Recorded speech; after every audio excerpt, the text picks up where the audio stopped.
What would you do if you spent 40 years being laughed at for building a wall against a wave that might never come? What if the only thing left between your neighbors and a black wall of water was a single handheld bell, and you chose to keep ringing it until the sea took you? And what if your family was trapped under a flooded house, and the only way to reach them was to put on a wetsuit and swim through freezing, debris-filled water filled with floating cars, broken power lines, and pieces of shattered homes? These are not legends. These are the true stories of three ordinary Japanese men who made impossible choices when the sea rose against them. One fought an entire village for a gate no one believed in. One stayed on a rooftop while the water climbed higher and higher. One swam into the darkness to pull his family out of the flood. Their names are Kōtoku Wamura, Fujio Koshita, and Hideaki Akaiwa. Three different men, three different moments, three decisions that still echo across Japan. This is their story. Part 1. The Wall No One Wanted. On the rugged Sanriku coast of the Wate Prefecture, nestled between steep green mountains and the Pacific Ocean, sits a small fishing village called Fudai. For generations, the people of Fudai lived with the sea as both neighbor and threat. The ocean gave them fish and a way of life. It also took lives without warning. In 1896, a massive tsunami slammed into the Sanriku coast and killed more than 22,000 people. In 1933, another great wave returned and took thousands more. Among those who survived both disasters was a boy who would grow into a man named Kōtoku Wamura. Born in 1909, he carried the memory of those waves for the rest of his life. He never forgot the sound of the water rushing inland, or the terrible silence that followed when the sea finally pulled back. After the Second World War, Japan was broken and poor. In 1947, Wamura became mayor of Fudai. He would hold that position for 40 years, 10 consecutive terms, until 1987. The village had only a few thousand residents. Money was scarce. Daily needs were urgent. Yet every time Wamura looked at the low-lying streets near the river mouth, he saw the same danger waiting. He knew the sea would come again. In 1967, he oversaw the construction of a high seawall to protect the fishing port.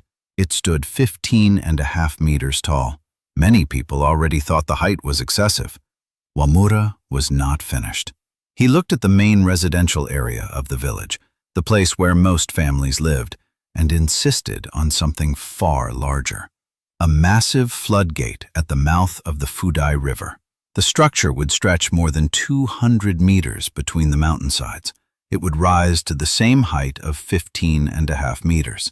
Giant steel panels could be raised to allow the river to flow out to sea, and lowered to block a tsunami when the warning came.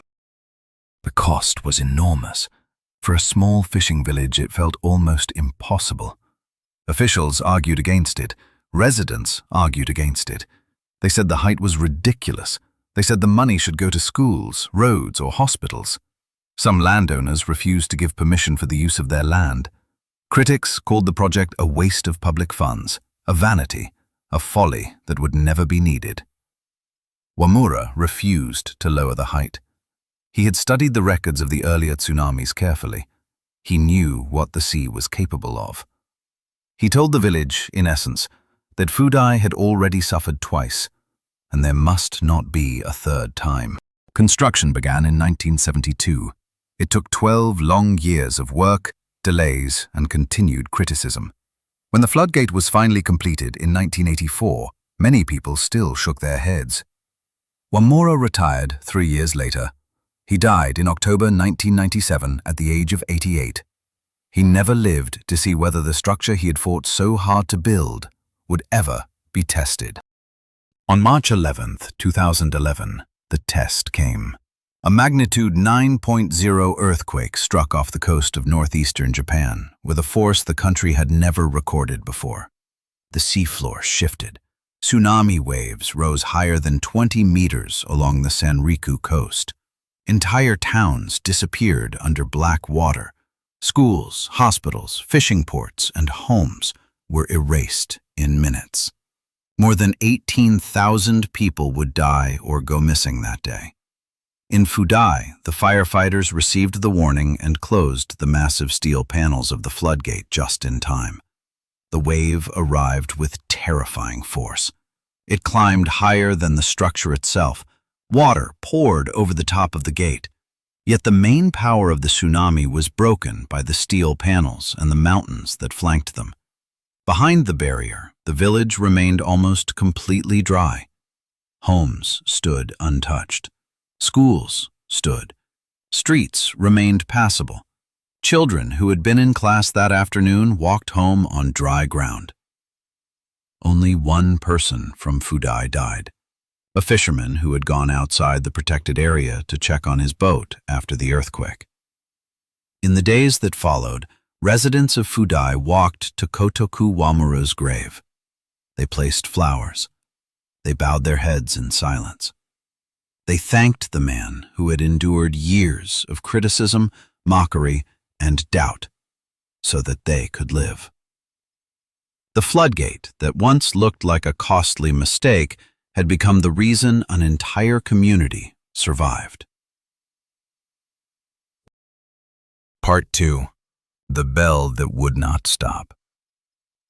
On the same day the floodgate in Fudai held back the sea, another Japanese man faced the wave with nothing but a handheld bell and the decision to stay. Fujio Koshita was 57 years old. He was a longtime volunteer firefighter in the coastal town of Otsuchi, also in Iwate Prefecture. Otsuchi was a quiet fishing town of about 15,000 people. Koshita was one of the older members of the local fire unit.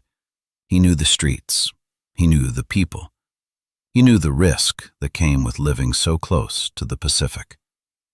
On the afternoon of March 11th, 2011, the ground began to shake with a violence few had ever felt. The magnitude 9.0 earthquake lasted for minutes. Power lines failed. The modern tsunami warning sirens that were supposed to alert the town fell silent. In the sudden quiet after the shaking stopped, many residents were confused. Some began to move. Others waited. Koshita ran to the fire station near the shore. Inside, he found an old manual warning bell that had been kept in storage for exactly this kind of emergency, a backup in case the electrical system failed. He climbed to the roof of the station, gripped the bell tightly in both hands, and began to ring it with all his strength. The sound carried across the streets and alleys of Otsuchi. It was loud, urgent, and steady. People heard the ringing and began to move toward higher ground. Some later said the sound cut through their confusion and made them run faster. Others said it gave them the critical seconds they needed to reach safety. A high school student who survived remembered the sound clearly. He said it was really loud and that the fireman was brave. A younger firefighter reached the station and urged Koshita to leave. The older man waved him away. "You go," he said. "Don't worry about me." Then he kept ringing. The bell continued for several minutes while the sea rose. The water pulled back. Then it returned as a black wall. Residents who survived still remember the sound of that bell. Some describe it as determined. Others say it was sad.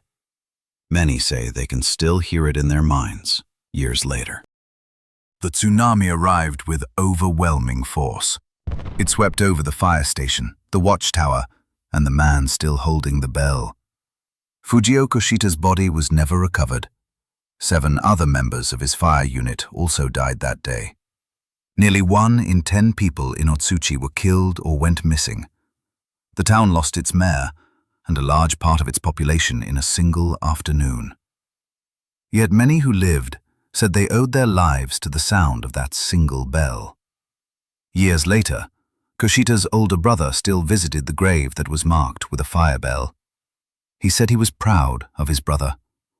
At the same time, he admitted that he had once stood there and shouted at the empty air, asking why Fujio had not run to save himself.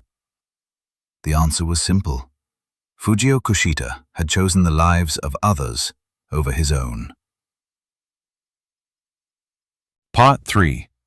The Man Who Swam into the Darkness. While the floodgate held in Fudai and the bell rang in Otsuchi, another man was making a different kind of choice in the city of Ishinomaki, Miyagi Prefecture. Hideaki Akaiwa was a doctor and a surfer. He knew the sea. He understood its power and its danger. On the afternoon of March 11th, 2011, he was at work when the magnitude 9.0 earthquake struck. When news reached him that the tsunami had flooded his neighborhood, he did not wait for official rescue teams. He went home. The streets were underwater. Cars floated upside down. Houses were half submerged. Debris of every kind filled the black, freezing water. Broken wood, furniture, pieces of walls, and tangled power lines that still carried the risk of electrocution. The water was cold, dark, and full of hidden dangers. Akaiwa put on a wetsuit and scuba gear. Then he walked into the flood and began to swim. He later said the water felt very cold, dark, and scary. He swam nearly 200 yards through the chaos, pushing past floating wreckage and navigating around underwater obstacles. He reached the house where his wife Hiroko had been when the wave hit. The first floor was completely underwater. He found her on the upper floor with only a small pocket of air left. He pulled her out and brought her to safety. But his mother was still missing. For days, Akaiwa searched evacuation shelters and City Hall. When he could not find her, he went back into the water again. He swam through the same dark, debris-filled streets a second time until he located the house where she had last been seen. He found her trapped on the second floor and brought her out as well. Hideaki Akaiwa did not wait for someone else to act. He put on a wetsuit, stepped into the black water, and swam toward the people he loved. In a disaster that took nearly 20,000 lives across the Tohoku region, he refused to accept that his family would be among them. 3 men, 3 different choices, 3 lives that refused to look away. Kōtoku Wamura spent decades fighting for a wall that looked ridiculous to almost everyone, until the day it saved an entire village. Fujio Koshita stayed on a rooftop ringing a bell until the sea took him. Hideaki Akaiwa swam into the darkness to pull his family out of the flood.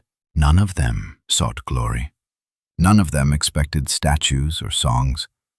They simply saw the danger more clearly than those around them, and acted when the easy choice was to run, to wait, or to look away. In a country where the sea has always been both neighbor and threat, these 3 men proved that survival is not only a matter of technology, warning systems, or government plans. It is also a matter of character. It is the willingness of one person to stand up when the water rises. The floodgate that held when the wave came, the bell that rang until it was silenced, the man who swam through the black water to bring his family home. Each one is a reminder that ordinary people, when they refuse to look away, can become the difference between life and death for the people they love and the communities they serve. That is why we remember them. And that is why their stories still matter.